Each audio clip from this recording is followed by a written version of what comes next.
From the Yonkers Statesman, November 10th, 1916. Headline: Wilson appears to be elected. Latest reports give him 269 electoral votes and used 243. Chairman Wilcox of the Republican National Committee refuses to concede Mr. Wilson's election.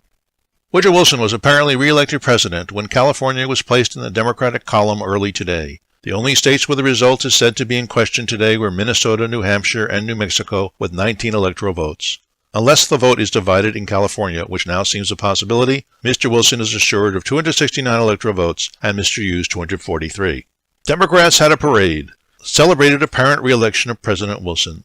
The Democrats of the city had a parade last night to celebrate an announcement made about 10 o'clock last night that President Wilson had been re-elected. As soon as the tidings were received from national headquarters, members of the Chippewa Club began assembling at their headquarters in Somerville Place.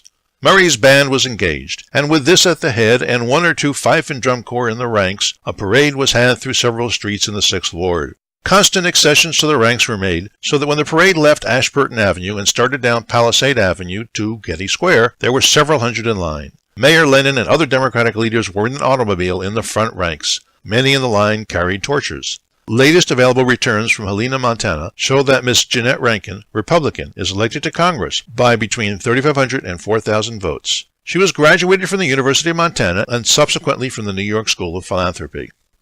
Headline: Trolley stoned, striker arrested. A Mount Vernon car crawled down Main Street this morning. As it neared the St. Clair Hotel at the corner of Riverdale Avenue, a stone shot out from an obscure alleyway, bounced on the roof, and hopped over the other side, narrowly missing a screened window. Though officials of the Trolleymen's Union daily reiterate their confidence of ultimate victory, the men themselves seem to be growing weary of idleness. It was stated this morning at the company's office that 2 more strikers had voluntarily deserted the union to return to work. They are working today on the cars, it was said. Strikers vigorously deny the allegation. If the railroad management is so quick to volunteer information of this character, said Frank Haight, secretary of the union, why doesn't it go a step further and give the men's names? I'm sure we'd like to know about it as well as the rest of the public.